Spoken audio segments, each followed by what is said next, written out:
Hello, good morning to all of you. आज का हमारा टॉपिक है इवोल्यूशनरी ट्रेंड इन एंजियोस्पर्म। मतलब एंजियोस्पर्म में विकासीय प्रवृत्ति कि एंजियोस्पर्म का विकास किस तरह से हुआ है और किस टाइप के प्लांट से इसका विकास हुआ है। एंजियोस्पर्म का ऑरिजिन पॉलीफाइलेटिक माना जाता है। पॉलीफाइलेटिक से मतलब है बहुस्रोतोद्भवी, मतलब कि इसका ऑरिजिन एक ही प्लांट से ना हो करके अलग अलग टाइप के प्लांट से हुआ है, जिनमें अलग अलग कैरेक्टरिस्टिक्स देखे जाते थे और उनसे यह डेवलप हो करके आज के जो एंजियोस्पर्म हैं वो बने हैं। इस तथ्य से यह माना जाता है कि ऐसे पादप कभी प्रकृति में उपस्थित नहीं थे जिनसे आज के एंजियोस्पर्म विकसित हुए हैं, लेकिन हम एक ऐसे काल्पनिक पादपों की कल्पना कर सकते हैं जिनमें आज उपस्थित सभी विभिन्न प्रकार के एंजियोस्पर्म समूह के पादपों के विशिष्ट गुण, जैसे double fertilization, reduced gametophyte, fruit formation et cetera मान सकते हैं। तो यहाँ पे एक ऐसे काल्पनिक पादप की कल्पना की गई है कि हो सकता है कोई एक ही प्लांट में ऐसे कैरेक्टर ना होकर के कुछ काल्पनिक पादप मान लिए गए जिनमें थोड़े थोड़े जो आज के एंजियोस्पर्म मिल रहे हैं उनके कैरेक्टर्स उपस्थित हों। जैसे एंजियोस्पर्म के मेन कैरेक्टर्स होते हैं जैसे double fertilization, reduced gametophyte, fruit formation, तो ये सब इसके कैरेक्टरिस्टिक फीचर होते हैं। यहाँ यह मानना होगा कि पादपों को एंजियोस्पर्म की श्रेणी में रखने के लिए मान्य गुणों के रूप में उल्लेखित जो भी लाक्षणिक गुण हैं वह सभी अलग अलग लक्षण हैं वो अलग अलग दिशाओं में anatomical, vegetative and floral whorl के विकास के क्रम में क्रमशः पृथक पृथक रूप से विकसित हुए होंगे, लेकिन यह सभी कुछ प्रिमिटिव एंड एडवांस कैरेक्टर आपस में गुथे हुए पादपों में उपस्थित थे एवं ऐसे पादप एंजियोस्पर्म कहलाए। तो अब यहाँ पे यह माना जाता है कि जैसे एंजियोस्पर्म के जो कैरेक्टरिस्टिक होते हैं, जो आज के टाइम में हम एंजियोस्पर्म देखते हैं, उनके क्या क्या कैरेक्टरिस्टिक हैं, तो ये सभी जो कैरेक्टर थे जैसे कि एनाटॉमिकल कैरेक्टर्स, वेजिटेटिव कैरेक्टर और उनके फ्लोरल बोल्ड, इन सब का जो विकास है वो अलग अलग दिशाओं में हुआ। अलग अलग दिशाओं से मतलब है कि जो इनके जो एंसेस्टर्स हैं एंजियोस्पर्म में, तो किसी में किस टाइप का कैरेक्टर देखने को मिल रहा था, किसी में किस टाइप का लक्षण हमें देखने को मिला, किसी में किस टाइप का, तो सब में अलग अलग टाइप के लक्षण देखने को मिले और इस तरीके से अलग अलग दिशाओं में इनका विकास हुआ है। और फिर ये सब आपस में आगे आकर के जो एंजियोस्पर्म प्लांट है उनमें यह ज़्यादा दिखाई देते हैं, ये जो लक्षण होते हैं ज़्यादा दिखाई देते हैं। तो इस तरीके से कह सकते हैं कि आपस में गुथे हुए लक्षण होते हैं जो कि एंजियोस्पर्म प्लांट में दिखाई देते हैं। जीवाश्मीय प्रमाणों के पूर्ण रूप से उपस्थित न होने पर यह नहीं कहा जा सकता कि ये पादप कब और कैसे विकसित हुए होंगे, लेकिन एंजियोस्पर्म के इवोल्यूशन के लिए वैज्ञानिक कंपैरेटिव मॉर्फोलॉजी को आधार बनाकर अपना मत प्रस्तुत करते हैं। अब जब इनके फॉसिल्स प्रमाण देखते हैं, जीवाश्मीय प्रमाण, तो उसमें यह देख रहे हैं कि यह कि तो एक तो जो एंजियोस्पर्म है उनके जो फॉसिल्स हैं वो प्रेजेंट नहीं हैं और इसके अलावा तो फॉसिल्स एब्सेंट होने के कारण यह कहा जाता है कि अभी तक यह पता नहीं लग रहा कि यह पादप कब और कैसे विकसित हुए। लेकिन एंजियोस्पर्म के इवोल्यूशन को जब इसका इवोल्यूशन का स्टडी करते हैं, एंजियोस्पर्म के इवोल्यूशन को देखते हैं, तो उसमें क्या करते हैं जो साइंटिस्ट हैं वो इन प्लांट्स की कंपैरेटिव मॉर्फोलॉजी की स्टडी को आधार बनाते हैं, उसके आधार पर स्टडी करते हैं कंपैरेटिव मॉर्फोलॉजी के आधार पर और उससे अपने मत प्रस्तुत करते हैं। एम्स ने वर्तमान में उपस्थित पादपों को आधार बनाकर एंजियोस्पर्म के इवोल्यूशन पर अपना मत प्रस्तुत किया। जो एम्स थे उन्होंने क्या किया, जो आज के टाइम में जो एंजियोस्पर्म प्लांट प्रेजेंट हैं उनमें उनकी मॉर्फोलॉजी के आधार पर या उन प्लांट की स्टडी की और उसके आधार पर अपना मत प्रस्तुत किया। According to Ames, different vegetative and floral structure में पहले कॉम्प्लेक्सिटी इंक्रीज होती है और बाद में रिट्रोग्रेसिव चेंजेस होने के कारण इन स्ट्रक्चर का सिंप्लीफिकेशन हुआ। तो इन्होंने बताया कि जब इन्होंने कई सारे एंजियोस्पर्म प्लांट की स्टडी की तो उन्होंने ये देखा कि बहुत सारे प्लांट में तो क्या हुआ, जो वेजिटेटिव और फ्लोरल स्ट्रक्चर है उनमें कॉम्प्लेक्सिटी इंक्रीज हुई। कॉम्प्लेक्सिटी से मतलब बहुत ज़्यादा जटिल टाइप के उनमें जटिलता उनमें देखने को मिली है। कि वो धीरे धीरे बढ़ती जा रही है कॉम्प्लेक्सिटी। लेकिन बाद में जब उन्होंने देखा तो रिट्रोग्रेसिव चेंजेस देखे कि मतलब जब कॉम्प्लेक्सिटी बढ़ गई थी तो उसके बाद वापस से वो सिंप्लिसिटी या सिंप्लीफिकेशन की तरफ मूव किया, और इस तरीके से धीरे धीरे पहले कॉम्प्लेक्सिटी बढ़ी है तो उसके बाद सिंप्लीफिकेशन हुआ है। तो यह सिंप्लीफिकेशन उपरोक्त संरचनाओं के फ्यूज्ड होने या रिड्यूस्ड होने के कारण माना जाता है। अब जो सिंप्लीफिकेशन की प्रोसेस है वो हुई है, जैसे फ्लोरल स्ट्रक्चर्स हो गई, तो उनमें या तो वो फ्यूज़ हो गई हैं या फिर वो धीरे धीरे अपने आप ही रिड्यूस्ड होती चली गई, जिससे ज़्यादा से ज़्यादा सिंप्लिसिटी उनमें देखी गई है। एंजियोस्पर्म के इवोल्यूशन को समझाने के लिए एक एक कैरेक्टर को एक्सप्लेन किया गया है। तो यहाँ पर हम देखेंगे कि एंजियोस्पर्म का इवोल्यूशन किस तरीके से हुआ, और इस इवोल्यूशन को समझाने के लिए जो कैरेक्टर्स हैं वो निम्न प्रकार से हैं। फर्स्ट हम यहाँ देखते हैं हैबिट एंड हैबिटेट। हैबिट से मतलब होता है प्रकृति, और हैबिटेट आवास की उनकी जो एंजियोस्पर्म प्लांट है उनकी हैबिट और हैबिटेट के आधार पर क्या क्या सिमिलैरिटी या जो अलग विभिन्नताएं हैं वो दिखाई देती हैं। इसके अकॉर्डिंग एंजियोस्पर्म का ओरिजिन मोइस्ट ट्रॉपिकल रीजन या नम उष्ण कटिबंधीय क्षेत्रों में हुआ। आज भी यह मोस्टली प्लांट स्पीसीज यहाँ पर पाई जाती है, और यहाँ से न्यू प्लांट स्पीसीज भी मिलती रहती है। तो इसके अकॉर्डिंग यह कहा गया है कि हैबिट एंड हैबिटेट के जब कैरेक्टर्स देखे गए हैं तो हैबिटेट में तो हमने यह देखा कि जितने भी एंजियोस्पर्म प्लांट हैं उनका ओरिजिन मोइस्ट ट्रॉपिकल रीजन या नम्र उष्ण कटिबंधीय रीजन से हुआ है। और इसके अलावा जब भी हम इन जो रीजन है या जो यहाँ पे जो वन पाए जाते हैं, फॉरेस्ट है मोइस्ट ट्रॉपिकल रीजन के, वहाँ पर नई प्लांट स्पीसीज़ भी हमको वहाँ से मिलती रहती है, और ज़्यादा से ज़्यादा प्लांट स्पीसीज़ की वेरिएशन है वो भी इन्हीं ट्रॉपिकल रीजन्स में पाई जाती है। इन प्लांट की हैबिट श्रब और वुडी रही होगी। तो इसके अकॉर्डिंग ये कहा जाता है कि जो ये रीजन है मोइस्ट ट्रॉपिकल रीजन में जो मिलते हैं, यहाँ पे वुडी और श्रब हैबिट के प्लांट पाए जाते हैं। फिर दूसरा देखते हैं लीव्स, पत्तियों के आधार पर। तो इसमें ये बताया गया है कि जो प्रिमिटिव एंजियोस्पर्म लीफ थी वो सिंपल, एंटायर और अल्टरनेट थी। सिंपल का मतलब बिल्कुल साधारण टाइप की सरल, एंटायर जिसके किनारे बिल्कुल प्लेन होते हैं बिना कटे फटे किनारे वाली, और अल्टरनेट जो एक दूसरे के अल्टरनेशन में प्रेजेंट होती है। तो ये बिल्कुल प्रिमिटिव एंजियोस्पर्म लीफ थी जो कि सिंपल, एंटायर, अल्टरनेट थी। इसी तरीके से जो प्रिमिटिव फैमिली है जैसे रेननकुलेसी, अब यहाँ पे हम देखेंगे एक्सेप्शन, जो क्योंकि प्रिमिटिव फैमिलीज़ में तो इस टाइप की लीफ मिलनी चाहिए सिंपल, एंटायर और अल्टरनेट, लेकिन जो प्रिमिटिव फैमिली है जैसे रेननकुलेसी फैमिली में एक एक्सेप्शन पाया जाता है जैसे क्लीमेटिस। यहाँ पर कंपाउंड पिन्नेट लीफ पाई जाती है। कंपाउंड पिन्नेट लीफ होती है जो एडवांस करेक्टर ऑफ लीफ है। जो पत्तियों का हम एडवांस फॉर्म देखते हैं तो वो होती है कंपाउंड लीफ। तो यह कंपाउंड लीफ एडवांस फैमिली में पाई जाती है, लेकिन जो रेननकुलेसी प्रिमिटिव फैमिली है उसमें भी अपवाद स्वरूप यह कंपाउंड पिन्नेट लीफ पाई जाती है। लेकिन जितने भी रेननकुलेसी के और प्लांट स्पीसीज़ हैं उनमें सिंपल लीफ पाई जाती है। अब इसी तरीके से देखते हैं लेग्यूमिनेसी फैमिली एडवांस फैमिली है, लेकिन यहाँ पे एक्सेप्शन है क्रोटोलेरिया, इंडिगोफेरा।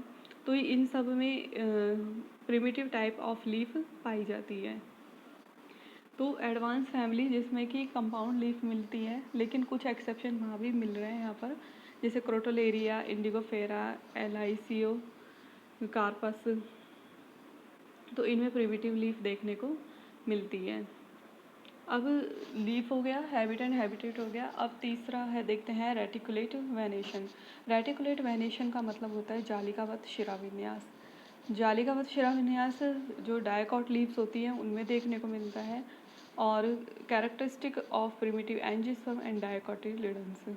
तो ये जो रेटिकुलेट वेनेशन होता है ये प्रिमिटिव एंजियोस्पर्म और जो डायकोटिलिडन्स है उनका एंजियोस्पर्म है उनका कैरेक्टरिस्टिक होता है। पैरेलल वेनेशन, समानांतर शिराविन्यास इस कैरेक्टरिस्टिक फीचर ऑफ मोनोकोटिलिडन। तो इस तरीके से हम देखते हैं जो डायकोटिलिडन्स हैं उनमें तो रेटिकुलेट वेनेशन पाया जाता है और मोनोकोटिलिडन्स में पैरेलल वेनेशन देखने को मिलता है। Reticulate venation is also present in pteridosperm and cycadophyta. इसी तरीके से जो रेटिकुलेट वेनेशन है जो टेरोडोस्पर्म प्लांट हैं और साइकेडोफाइटा होते हैं उनमें भी प्रेजेंट रहता है। फिर उसके बाद देखते हैं नेक्स्ट स्टिप्यूल। स्टिप्यूल होता है अणुपर्ण, जो पत्ती के पास छोटी सी एक और लीफ लाइक स्ट्रक्चर पाई जाती है उसको स्टिप्यूल कहते हैं और यह ऑर्गन सुई जेनेसिस होती है।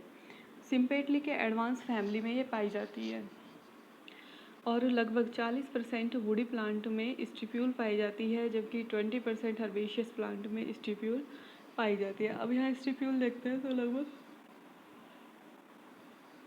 40% तो वुडी प्लांट्स में स्टिप्यूल मिल रही है और 20% हर्बेशियस प्लांट में यह पाई जाती है। स्टोमेटा। स्टोमेटा क्या होता है? पत्ती की सरफेस के ऊपर पाए जाने वाले रंध्र होते हैं जो कि गैसेस एक्सचेंज में काम आते हैं। तो रेननकुलेसियस टाइप के जो रेननकुलेसियस टाइप के जो स्टोमेटा होते हैं सबसे प्रिमिटिव टाइप के स्टोमेटा होते हैं। तो इसमें क्या होता है जो गार्ड सेल है वो एपिडर्मल सेल से घिरी हुई रहती है। जो एसेसरी सेल या सब्सिडरी सेल होती है वो यहाँ पर एब्सेंट होती है। तो रेननकुलेसियस टाइप के स्टोमेटा सबसे प्रिमिटिव है जिसमें guard cell directly epidermal cell से कवर्ड है और इसमें एब्सेंस ऑफ एसेसरी सहायक कोशिका का अभाव होता है। विकास के साथ साथ 2, 4 या ज़्यादा सहायक कोशिकाओं का बनना देखा गया है। जैसे जैसे स्टोमेटा का डेवलपमेंट हुआ है, एडवांस टाइप के स्टोमेटा बने हैं तो उनमें जो सब्सिडरी सेल या सहायक कोशिकाएँ हैं वो ज़्यादा से ज़्यादा पाई जाने लगी हैं और इसी तरीके से अलग अलग प्रकार से व्यवस्थित होती हैं। जैसे टाइप ऑफ स्टोमेटा यहाँ पे एग्जांपल दिया हुआ है कि जैसे कि पैरासिटिक स्टोमेटा, डायसिटिक। तो पैरासिटिक टाइप ऑफ स्टोमेटा मिलता है रूबिएसी फैमिली में, डायसिटिक कैरियोफिलेसी फैमिली में।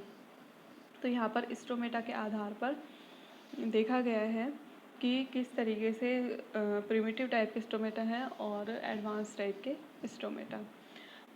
अब देखते हैं रिट्रोग्रेसिव चेंजेस स्टोमेटा में कि स्टोमेटा में रिट्रोग्रेसिव चेंजेस कैसे हुए हैं। जैसे एस्ट्रेसी फैमिली होती है, एस्ट्रेसी फैमिली सबसे ज़्यादा एडवांस फैमिली है, एडवांस फैमिली में आती है भी। तो presence of ranunculaceous type of stomata, तो एस्ट्रेसी फैमिली में भी रेननकुलेसियस टाइप के स्टोमेटा पाए जाते हैं जिसमें कि रिडक्शन ऑफ सब्सिडरी सेल देखा गया है। तो यहाँ पर देख सकते हैं कि Asteraceae family presence of ranunculaceous type of stomata और यहाँ पर इसका कैरेक्टर क्या हो गया कि सब्सिडरी सेल में रिडक्शन देखा गया है। This is the example of simplification. तो यहाँ पे सिंप्लीफिकेशन देखा जाता है।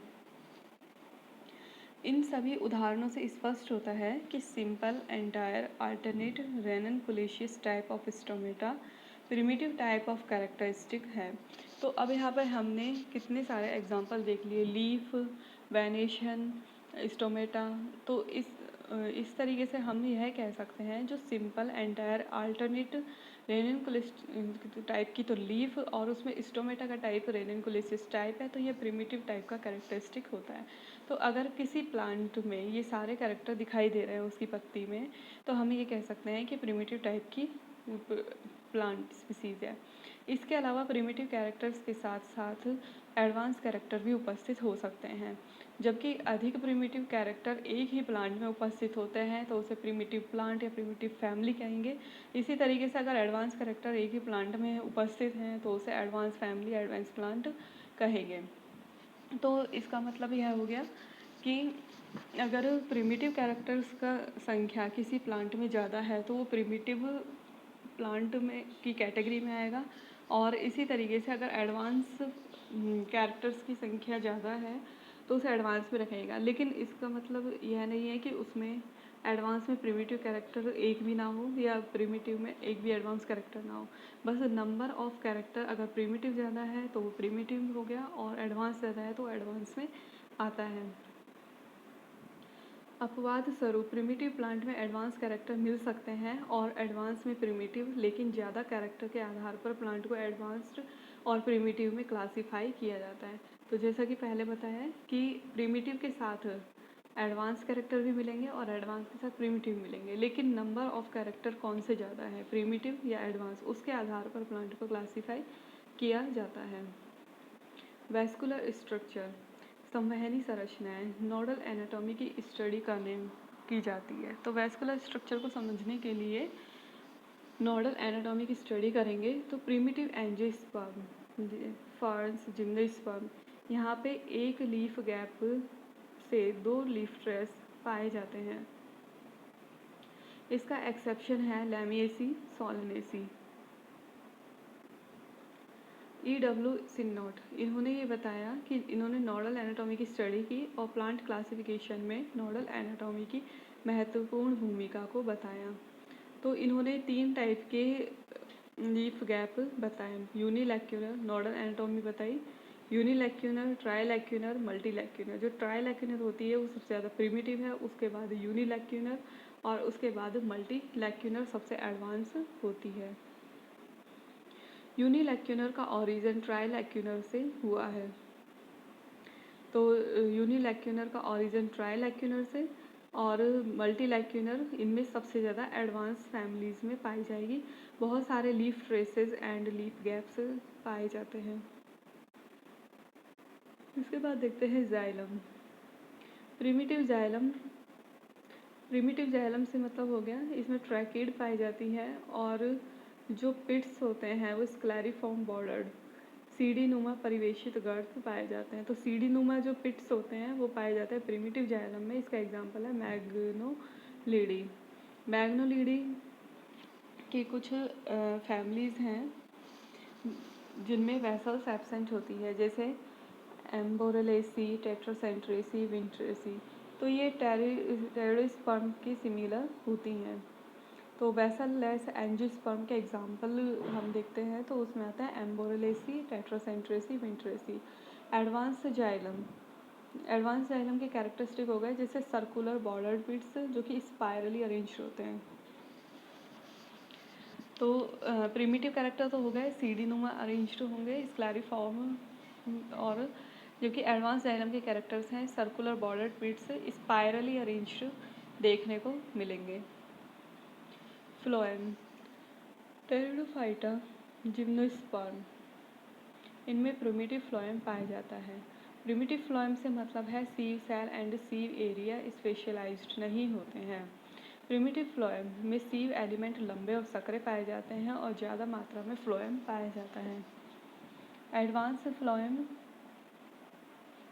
सीव एलिमेंट साइज में छोटे होते हैं। एक्सेप्शन है ऑस्ट्रोबेलिया, इसमें कंपेनियन सेल्स एब्सेंट होती है, जो सहकोशिकाएं हैं वो एब्सेंट होंगी। और इन एडवांस फ्लोएम में फ्लोएम पैरेन्काइमा की जगह फ्लोएम फाइबर ज़्यादा पाया जाता है। तो प्रिमिटिव फ्लोएम में ज़्यादा मात्रा में फ्लोएम की मात्रा ज़्यादा पैरेन्काइमा की मात्रा ज़्यादा पाई जाती है। प्रिमिटिव फ्लोएम में पैरेन्काइमा की मात्रा ज़्यादा है और एडवांस फ्लोएम में पैरेन्काइमा की जगह फ्लोएम फाइबर की मात्रा ज़्यादा पाई जाती है। फिर इसके बाद देखते हैं cambium and vascular bundle. Woody primitive plant, जो वुडी प्रिमिटिव प्लांट हैं उनमें वेल डेवलप्ड कैम्बियम पाई जाती है, जिससे कि सेकेंडरी ग्रोथ हमको देखने को मिलती है। फिर हर्बेशियस प्लांट में देखते हैं तो जो कैम्बियम है वो धीरे धीरे लेस डेवलप होती जाती है, मतलब इतनी डेवलप नहीं है जितनी वुडी प्रिमिटिव प्लांट्स में होती है। हर्बेशियस में लेस डेवलप्ड है और मोनोकॉट्स में कैम्बियम एब्सेंट होती है। तो इस तरीके से हम ये रिट्रोग्रेसिव या सिंप्लीफिकेशन देखते हैं कि वुडी प्रिमिटिव प्लांट इसमें वेल डेवलप्ड कैम्बियम मिल रही है, हर्बेशियस प्लांट इसमें लेस डेवलप्ड कैम्बियम है और मोनोकॉट्स में cambium is absent. Vascular bundles are arranged in ring primitive character, जैसे कि डायकॉट प्लांट में वैस्कुलर बंडल कैम्बियम के चारों ओर रिंग में अरेंज्ड रहते हैं, तो ये एक प्रिमिटिव कैरेक्टर है।